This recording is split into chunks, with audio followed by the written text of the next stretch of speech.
جس جادوگر کے زور پر وہ بادشاہی کرتا تھا اس کی عمر بہت زیادہ ہو گئی، تو اس نے بادشاہ سے کہا کہ میں بوڑھا ہو گیا ہوں، کسی ٹائم بھی مر سکتا ہوں، کسی بچے کو میرے سپرد کرو تاکہ میں اسے جادو سکھاؤں۔ تو بادشاہ نے اپنی رعایا میں سے جو صحیح ترین بچہ تھا اس کو اس کے سپرد کیا۔ اور بچہ روز جاتا تھا جادوگر سے جادو سیکھنے کے لیے۔ تو راستے میں ایک اللہ کے ولی کا جھونپڑا بھی تھا، ایک راہب تھا، حضرت عیسیٰ علیہ السلام کا امتی تھا، وہ اپنی جھونپڑی میں اللہ اللہ کرتا تھا۔ تو تھوڑی دیر اس کے پاس بھی بیٹھ جاتا۔ تو اس راہب نے پوچھا، بیٹا کدھر جاتے ہو روزانہ؟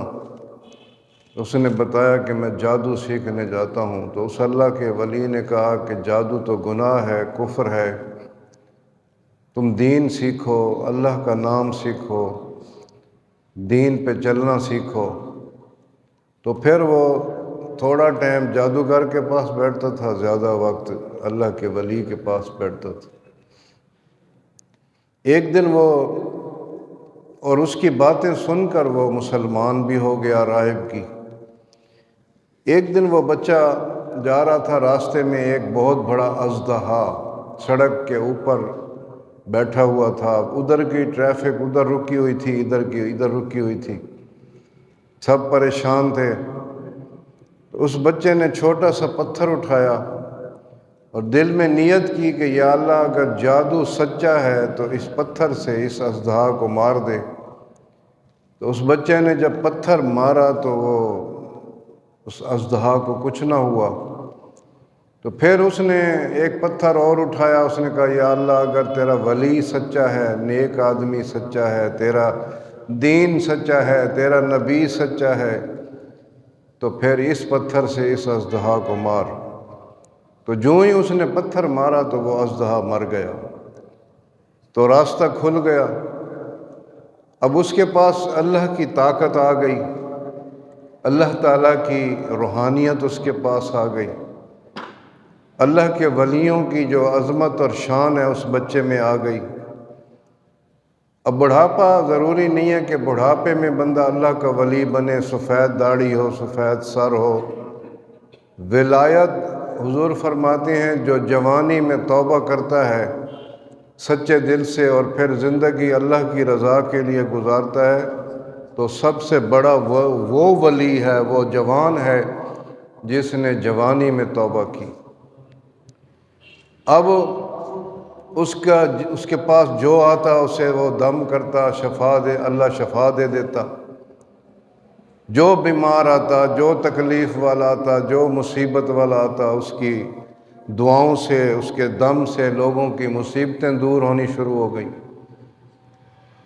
تو جو بادشاہ کو ایک خادم تھا بادشاہ کا، جو بادشاہ کو پنکھا جھلتا تھا، وہ نبینا تھا۔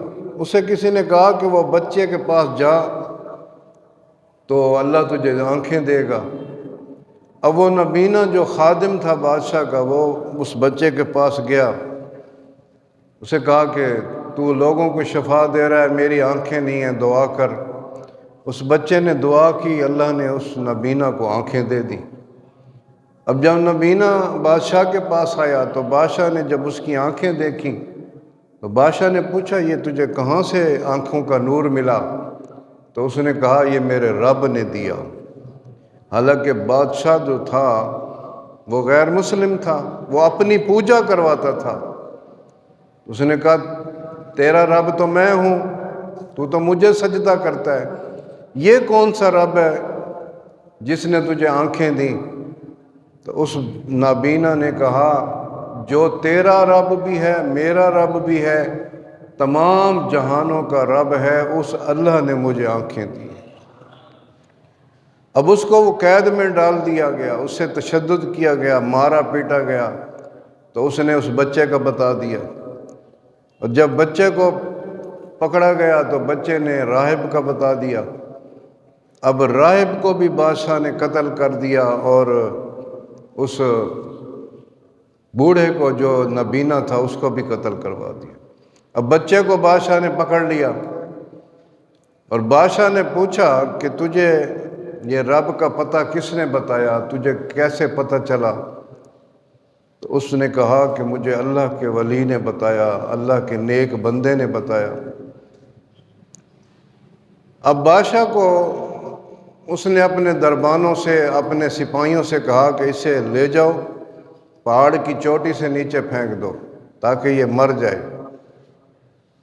اب جب اس کے دربان، اس کے خدمت گار بچے کو لے کر پہاڑ کی چوٹی پر چڑھے تو بچے نے دل میں دعا کی کہ یا اللہ میرے لیے نہیں، اپنی عظمت کے لیے اپنی قدرت کے جلوے دکھا، اپنی عظمت کے لیے۔ تو ایسے ہوا کہ وہ سارے کے سارے 40-50 جو بندے تھے وہ پہاڑ سے نیچے گرے، مر گئے، اور وہ بچہ صحیح سلامت بادشاہ کے پاس آ گیا۔ بادشاہ نے کہتا ہے میں اب آ گیا ہوں۔ اس نے کہا تو کیسے بچ کے آ گیا؟ تو اس بچے نے کہا مجھے میرے رب نے بچایا۔ کس نے بچایا؟ میرے اللہ نے مجھے بچایا۔ اب بادشاہ نے کہا کہ اس کو پکڑو اور اس کو کشتی میں ڈالو، دریا کے سینٹر میں جا کے اسے دھکا دے دو۔ اب پھر بچے کو اس کے دربانوں نے پکڑا اور دریا میں لے گئے۔ جب دریا کے درمیان میں آئے، ایک ایسی آندھی سی آئی کہ وہ سارے اڑ کے دریا میں چلے گئے، بچہ محفوظ واپس کنارے پہ آ گیا۔ اب بچہ پھر بادشاہ کے دربار میں، بادشاہ نے کہا تو کیا مصیبت میرے گل پڑ گئی ہے؟ تو اس نے کہا کیسے بچ کے آیا؟ تو بچے نے کہا مجھے میرے اللہ نے بچایا۔ مجھے کس نے بچایا؟ میرے رب نے بچایا۔ وہی اللہ ہے جو تیرا بھی رب ہے، میرا بھی رب ہے، پورے جہانوں کا رب ہے، جو رزق کا مالک ہے، عزت کا مالک ہے، ذلت کا مالک ہے، صحت کا مالک ہے، سب کچھ دینے والا میرا اللہ۔ اب بادشاہ بڑا تنگ تھا اس بچے سے۔ اس نے کہا یہ بتا تو کیسے مرے گا؟ اب کوئی اپنی موت کا بھی بتاتا ہے کہ میں کیسے مروں گا؟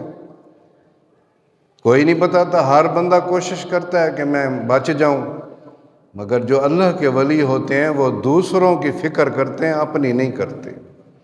جو اللہ کے نیک بندے ہوتے ہیں وہ دوسروں کے لیے دعائیں مانگتے ہیں، دوسروں کا بھلا سوچتے ہیں، اپنا نہیں سوچتے۔ تو اس بچے نے کہا کہ مجھے مارنا ہے تو میں تجھے طریقہ بتاتا ہوں، میں مر جاؤں گا۔ بادشاہ نے کہا ٹھیک ہے بتاؤ۔ اس نے کہا ایسے ہے کہ پورے ایک بہت بڑے گراؤنڈ میں پورے ملک کے عورتوں مردوں کو جمع کرو، پورا کوئی بندہ گھر نہ بیٹھا ہو، سب کو جمع کیا گیا، پورے ملک کو ایک گراؤنڈ میں جمع کر دیا گیا۔ اب بادشاہ کا حکم تھا تو اس نے کہا کہ مجھے ایک درخت کے ساتھ باندھ دو اور پھر جیسے میں بتاؤں گا ویسے تیر چلانا۔ تو پہلے اس بچے نے سب لوگوں کو کہا، جتنے لوگ جمع تھے، اس نے کہا جہاں یہ مجھے بھیجتا ہے میرا رب مجھے بچاتا ہے، اب میں تمہیں بتاؤں گا کہ میں کس کے نام پہ جان دینے والا ہوں، کس کے نام پہ مرنے والا ہوں، اور جس کے نام پہ میں مروں گا وہی اللہ سچا ہے۔ تو اس نے بادشاہ کو کہا کہ اب ایسے ہے کہ مجھے درخت کے ساتھ باندھ دو، اور جب تیر چلانا تو نام لینا اللہ کا۔ تیر جب چلانا تو کس کا نام لینا؟ اللہ کا نام لے کر تیر چلاؤ تو میں مر جاؤں گا۔ بادشاہ نے اللہ کا نام لے کر، اللہ کا نعرہ لگا کر جب تیر مارا تو بادشاہ وہ بچے کو سیدھا پیشانی میں لگا، بچہ شہید ہو گیا، فوت ہو گیا۔ اور جیسے ہی بچہ شہید ہوا، پورا جو ملک جمع تھا، عورتیں مرد، سب نے کلمہ پڑھ کے مسلمان ہوئے۔